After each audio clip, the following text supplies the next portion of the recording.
أعوذ بالله السميع العليم من الشيطان الرجيم بسم الله الرحمن الرحيم الحمد لله رب العالمين والصلاة والسلام على أشرف المرسلين سيدنا وحبيبنا محمد صلى الله عليه وآله وسلم أما بعد السلام عليكم ورحمة الله وبركاته.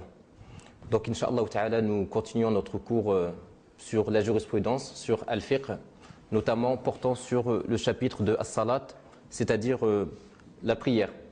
Donc je vais commencer par vous faire quelques rappels des points importants qu'on avait évoqués les séances précédentes pour, Inch'Allah Ta'ala, essayer de vivre.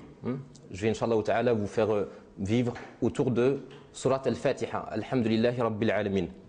Donc l'objectif pédagogique à l'issue de ce cours, Inch'Allah Ta'ala, c'est de sortir d'ici en comprenant le sens de Al-Fatiha, Inch'Allah Ta'ala. Nous avions dit que la prière, as-salat, hiya imaduddin, c'est la colonne pilastre de la religion. C'est pour cela que le prophète de l'islam, alayhi salatu wassalam, l'a classé en position numéro 2 dans Arkanul Islam, dans les piliers de l'islam. Dans le hadith rapporté par Abdullah ibn Umar, radiyallahu anhu, قال رسول الله صلى الله عليه وسلم بني الإسلام على 5 شهادة أن لا إله إلا الله وأن محمدا رسول الله وإقام الصلاة وإيتاء الزكاة وصوم رمضان وحج البيت لمن استطاع إليه سبيلا. Donc juste après l'attestation de foi, attester que nul n'est en droit d'être adoré qu'Allah et attester que Muhammad est son prophète et messager, le prophète sallallahu alayhi wa sallam nous a parlé de la prière. Et j'avais donné une image concernant cette prière qui lie Al-Abd, le serviteur, à son créateur, Allah subhanahu wa ta'ala. Je vous disais qu'on pouvait la comparer à ce cordon ombilical qui lie tout fœtus à sa maman. Si on venait à couper le cordon ombilical, le fœtus serait en premier en danger. Donc celui qui coupe la prière met sa vie spirituelle en danger, son lien fondamental avec Allah subhanahu wa ta'ala. Et les versets coraniques et les hadiths prophétiques portant sur l'importance de la prière sont nombreux, et on en avait cité quelques-uns. La vie du prophète alayhi salatu wassalam nous permet de comprendre le sens de la prière. Je m'arrête sur 3 éléments. De son vivant, le prophète sallallahu alayhi wa sallam a reçu la prière d'une façon particulière, étant donné qu'Allah subhanahu wa ta'ala l'a rapproché de lui lors du voyage nocturne, Al-Isra wal-Mi'raj, pour lui donner ce cadeau. Et à ce moment-là, je disais que la prière, c'est un cadeau et non un fardeau. Hadiyya min Allah tabaraka wa ta'ala. C'est comme cela que nous devons comprendre la prière. Elle a été prescrite directement au prophète sallallahu alayhi wa sallam, sans l'intermédiaire de l'ange Jibril alayhi salam. Aussi, à la fin de la vie du prophète sallallahu alayhi wa sallam, il ne pouvait se permettre de quitter ce bas monde sans nous donner cette forte recommandation: as-salat, as-salat, wa ma malakat aymanukum. Il nous a recommandé de nous attacher à la prière. C'est la recommandation du prophète sallallahu alayhi wa sallam. Mais on sait que lorsque quelqu'un quitte ce bas monde et donne une recommandation, surtout lorsque celle-ci vient d'un prophète et un messager, c'est que cette recommandation est importante et c'est qu'il faut la suivre. Fil akhirah, dans l'au-delà. Vous voyez, j'ai pris 3 points du vivant du prophète sallallahu alayhi wa sallam, juste avant de mourir, et maintenant dans l'au-delà.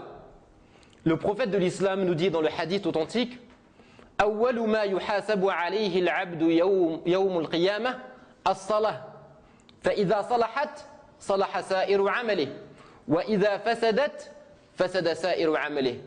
La première chose sur laquelle aura à rendre compte l'être humain, le serviteur, au jour dernier, c'est la prière. Si elle est acceptée, le reste le sera. Si elle n'est pas acceptée, le reste ne pourra être accepté. La prière est fondamentale. Beaucoup de personnes, notamment ceux qui sont concernés, c'est-à-dire les musulmans, se posent la question, mais à quoi sert la salat? À quoi sert la prière? La réponse se trouve dans Kitabullah, dans le Coran. Allah dit dans un passage dont vous prenez les références, barakallahu fikum, Surat Taha, dans la sourate Taha, au verset 14, Allah subhanahu wa ta'ala nous dit Wa aqimis salata li dhikri Wa aqimis salata li dhikri Iqamatu salat li dhikri Allahi tabaraka wa ta'ala. On fait la salat, on accomplit la prière pour nous rappeler de Dieu. Parce que l'être humain a tendance à oublier. Donc il a besoin de se rappeler de son Seigneur subhanahu wa ta'ala. Et on ne doit pas être de ceux qui oublient Allah. Car Allah dit dans un autre verset, dans Surat At-Tawbah, le repentir, verset 67. Surat At-Tawbah, le repentir, verset 67. Nasullaha fanasiyahum. Ils ont oublié Allah. Si on traduit littéralement, ça donne Allah les a oubliés. Nasullaha fanasiyahum. Mais hasha lillah. Allahu azza wa jal ne peut pas oublier. Il est un Dieu. Le sens du verset, c'est que les êtres humains les personnes qui oublient Allah subhanahu wa ta'ala, Allah subhanahu wa ta'ala les ignore. Allah les ignore. Donc, nous en tant que musulmans, on doit nous rappeler de Dieu. Wa aqimis salata li dhikri. Aussi, on s'est arrêté sur un point important de la prière. On avait dit qu'il faut concilier entre la forme et le fond. On a cité les extrêmes. Malheureusement, certains, lorsqu'ils parlent de la prière, n'abordent la prière que sur la forme.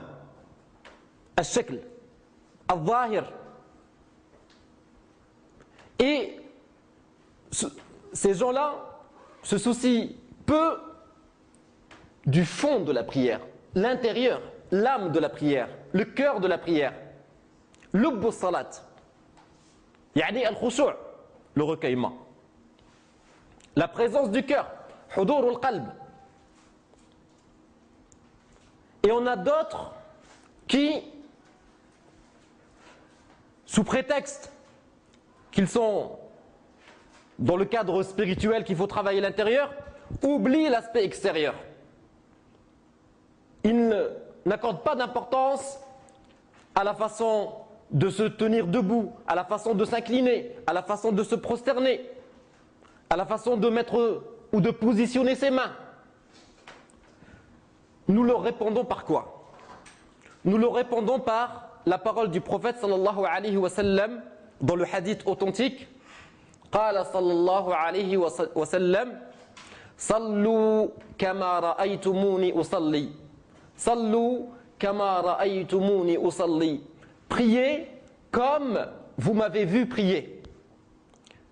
Je répète, le prophète de l'islam dit, et lui, alayhi salatu wassalam, est al-qudwa, le modèle. Notre modèle, c'est Muhammad ibn Abdillah, alayhi salatu wassalam. Sallu kama ra'aytumuni usalli. Ça s'adresse à chacun d'entre nous. Priez comme vous m'avez vu prier. Certes, nous n'avons pas pu voir le prophète sallallahu alayhi wa sallam prier.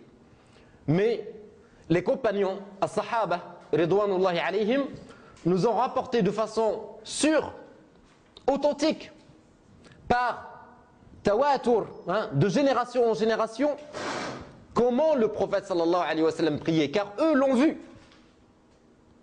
Et donc on doit prendre notre enseignement concernant la prière du noble prophète Muhammad sallallahu alayhi wa sallam, par sa voix.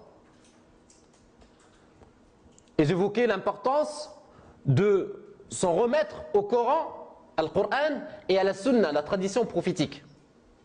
Car dans le Coran, il n'y a pas de détails concernant la façon de prier. Comment se tenir en inclinaison, faire ruku' ou en prosternation, faire sujoud, etc. Donc le prophète sallallahu alayhi wa sallam, c'est le modèle. Développons ce point. priez comme vous m'avez vu prier. Ce n'est pas uniquement l'aspect extérieur. Car s'il est vrai que des compagnons nous disaient que le prophète sallallahu alayhi wa sallam mettait ses mains au niveau de sa poitrine, hakada, matalan, lorsqu'il s'inclinait de façon à ce qu'il forme un angle droit, alayhi salatu wassalam, sur l'aspect extérieur. Des compagnons nous ont rapporté la prière du cœur du prophète Muhammad sallallahu alayhi wa sallam. Parmi les exemples qu'on peut citer, c'est ce que rapporte Ibn Shikhir radiyallahu anhu, qui dit: lorsque le prophète sallallahu alayhi wa sallam priait, on pouvait entendre à l'intérieur de lui des soupirs tels une marmite en ébullition. Min shiddatil buka, tellement il était envahi par al-khushu', par le recueillement, tellement sallallahu alayhi wa sallam il pleurait, parce qu'il est sous l'émotion, il est envahi par la grandeur d'Allah subhanahu wa ta'ala. Ça c'est Muhammad ibn Abdillah alayhi salatu wa salam. Al-khushu' wa ma adraka ma al-khushu'. Le recueillement, le joyau de la prière, le diamant de la prière. Et on a cité dans Surat al-Mu'minun, les croyants, le premier verset dans lequel Allah subhanahu wa ta'ala dit: قَدْ أَفْلَحَ الْمُؤْمِنُونَ الَّذِينَ هُمْ فِي صَلَاتِهِمْ خَاشِعُونَ. Certes, les croyants ont réussi. Et la première caractéristique qu'il a citée, subhanahu wa ta'ala, il a dit: الَّذِينَ هُمْ فِي صَلَاتِهِمْ خَاشِعُونَ. Ceux qui sont recueillis dans leur prière. Cela mérite le cadeau, fil akhirah, al-jannah. الَّذِينَ يَرِثُونَ الْفِرْدَوْسَ هُمْ فِيهَا خَالِدُونَ. Versets 1 à 11 de Surat al-Mu'minun. Muhammad ibn Abdillah alayhi salatu wassalam, le modèle. Et j'aime répéter cette phrase que le prophète sallallahu alayhi wa sallam, concernant sa vie, concernant l'adoration, il nous disait: il faut adopter cette rigueur, l'exigence vis-à-vis de soi-même, la douceur et la tendresse vis-à-vis des autres. Si seulement chaque musulmane et chaque musulman pouvait mettre en pratique cette devise, l'exigence vis-à-vis de soi-même, la douceur et la tendresse vis-à-vis des autres. Lorsque le prophète alayhi salatu wa sallam priait seul, il priait longuement parce qu'il aimait la prière. Lorsqu'il était attristé, lorsqu'il était dans des difficultés, il se mettait en état de prière car il y trouvait son apaisement. Et c'est dans ce sens qu'il disait à Bilal, lorsque arrivait l'heure de la prière: Arihna bis salati ya Bilal, arihna biha ya Bilal. Repose-nous par elle, ô Bilal. La prière est un repos. Arihna bis salati ya Bilal.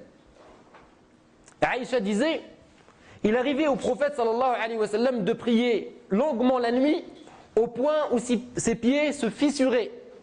Et elle, par pitié pour lui, la pitié de l'épouse, voyant son époux prier longuement, elle lui disait: ne vas-tu pas cesser?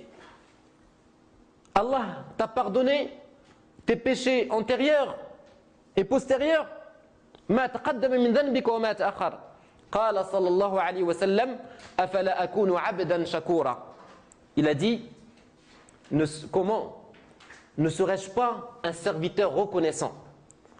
Donc la reconnaissance, ash-shukru lillahi tabaraka wa ta'ala, ne se fait pas uniquement par la langue, mais surtout par l'amal, par l'action. Et quelle belle action que la prière. Ça c'est le prophète sallallahu alayhi wa sallam lorsqu'il était seul. Mais lorsque le prophète sallallahu alayhi wa sallam était accompagné d'une personne, lorsqu'il était avec al-jama'a à la mosquée, la règle d'or, al-qa'ida al-dahabiyya, la règle d'or c'est la douceur et la tendresse et la clémence, l'allègement et la souplesse, la facilité, al-taysir, wal-rukhsa. Un jour, un compagnon est venu rejoindre le prophète sallallahu alayhi wa sallam alors qu'il priait une prière surérogatoire, nafila. Et le prophète a prié longuement. Il a récité surat Al-Baqarah, surat Ali Imran, il a rentré dans surat Al-Nisa. Et le compagnon qui était à ses côtés, il a dit, j'avais eu l'envie de quitter la prière, tellement le prophète sallallahu alayhi wa sallam a tardé. Il invoquait Dieu pendant la prière. Et à la fin de la prière, le prophète sallallahu alayhi wa sallam lui dit, si je savais, si je m'étais rendu compte que tu étais à mes côtés, ça peut nous sembler extraordinaire, ne pas se rendre compte qui est à nos côtés, mais ça c'est un haut degré de la foi et de recueillement. Si je savais que tu étais à mes côtés, j'aurais allégé la prière. J'aurais écourté la prière. Car cette règle d'exigence, c'est vis-à-vis de moi. Pour toi, c'est la douceur et la tendresse. Aussi, le prophète sallallahu alayhi wa sallam, un jour, un compagnon lui dit, il s'est plaint au prophète sallallahu alayhi wa sallam au sujet de Mu'adh ibn Jabal. Mu'adh ibn Jabal, c'est un noble compagnon à qui le prophète sallallahu alayhi wa sallam a dit, Ya Mu'adh, Wallahi inni la uhibbuk. Ô Mu'adh, je jure par Allah que je t'aime. Aimer quelqu'un n'est pas en contradiction avec le fait de lui donner des conseils, de lui recommander de revenir vers la voie droite. Donc il lui dit je t'aime et parce que je t'aime, on est venu se plaindre à moi concernant le fait que tu allonges tes prières en tant qu'imam. Il lui a dit afattanun anta ya Mu'adh, ô Mu'adh, chercherais-tu à semer la discorde? Sache que derrière l'imam, il y a des gens malades, il y a des personnes âgées, il y a des gens qui ont des occupations. Que celui qui dirige la prière, qu'il l'allège. Ça c'est une règle que doit entendre tout imam. Car le premier imam de cette communauté, c'est Muhammad sallallahu alayhi wa sallam. L'imam ne doit pas oublier que lorsqu'il est dans son mihrab, le lieu où il se tient pour diriger la prière, qu'il représente en quelque sorte le premier imam qui est Muhammad ibn Abdullah sallallahu alayhi wa sallam.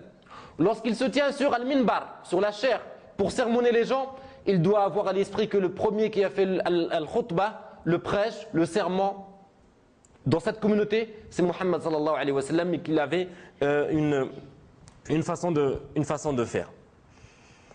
Également, lorsqu'on aborde la prière, on ne peut oublier le fait que cette religion est basée sur le principe de al-wasat, awil wasatiyya, le juste milieu, l'équilibre dans toute chose. Et que al-shari'u, le législateur, a mis en place des dispositions légales, ahkam shar'iyya, des dispositions légales en vue d'alléger et de faciliter la pratique lorsqu'il y a une contrainte, lorsqu'il y a une difficulté, lorsqu'il y a une gêne. وَمَا جَعَلَ عَلَيْكُمْ فِي الدِّينِ مِنْ حَرَجٍ. Il n'a mis aucune contrainte dans la religion, subhanahu wa ta'ala. Également, avant de poursuivre, nous rappeler que la prière, il y a un avant, il y a un pendant et un après. Beaucoup de personnes ratent leur prière parce qu'ils manquent leur préparation. At-tahdir lis-salat. Des personnes qui rient aux éclats et se mettent à la prière. Quel recueillement! Ayyu khushu'. La prière, c'est synonyme de recueillement. C'est synonyme de soumission. C'est synonyme de pleurs, bouka. Aïcha, radiyallahu anha, l'épouse du prophète sallallahu alayhi wa sallam, qui l'aimait tant, disait: le prophète nous parlait et nous lui parlions. Kana Rasulullah sallallahu alayhi wa sallam yukallimuna wa nukallimuh. Il était sociable alayhi salatu wa sallam. Il est un modèle en tant qu'imam, il est un modèle en tant qu'époux, il est un modèle en tant que père, il est un modèle en tant que grand-père, il est un modèle en tant que chef de l'État, alayhi salatu wassalam. Il parlait avec les membres de sa famille.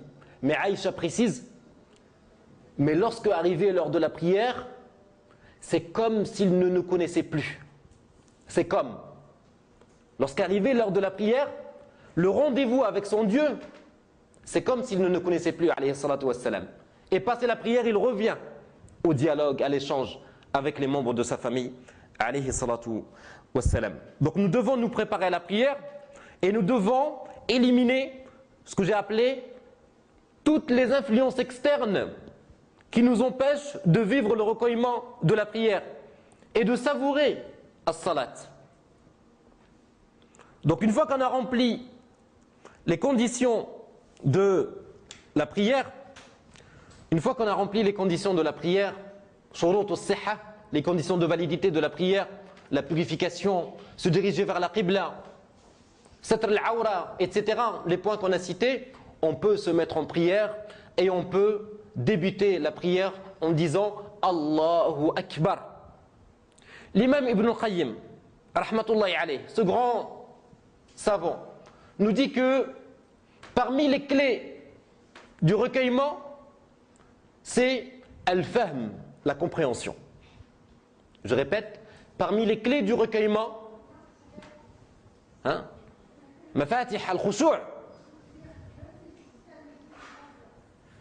parmi les clés du recueillement, c'est la compréhension, al-fahm, que tu comprennes, ma soeur, mon frère, ce que tu dis et ce que tu fais dans tes actes d'adoration, notamment dans la prière. C'est proportionnel. Plus tu sauras et plus tu comprendras ce que tu dis et ce que tu fais dans la prière, plus tu auras le recueillement. Si ton cœur est pur et sincère. Également avoir la présence du cœur, hudur al-qalb. On doit être dans un état, lorsqu'on se met debout pour prier, on est à la rencontre de Dieu subhanahu wa ta'ala. Al-abd yunaji rabbah, yukhatibu rabbah subhanahu wa ta'ala. On est dans un échange avec Allah subhanahu wa ta'ala et on précisera cela dans surat al-Fatiha. Allahu Akbar. Allah est grand subhanahu wa ta'ala. Tu dois oublier ce qui n'est pas Allah pendant ta prière. Et on précisait que certains savants ont expliqué le fait de lever les mains comme un signe qui montre qu'on remet ad-dunya derrière nous. Allahu Akbar. Allah est grand, tout ce qui n'est pas Allah est petit. Ma siwa Allah, saghir, est petit. Tout ce qui n'est pas Allah subhanahu wa ta'ala, c'est petit, négligeable. Donc on doit avoir la grandeur d'Allah subhanahu wa ta'ala dans le cœur devant nous pour commencer en disant l'invocation d'ouverture.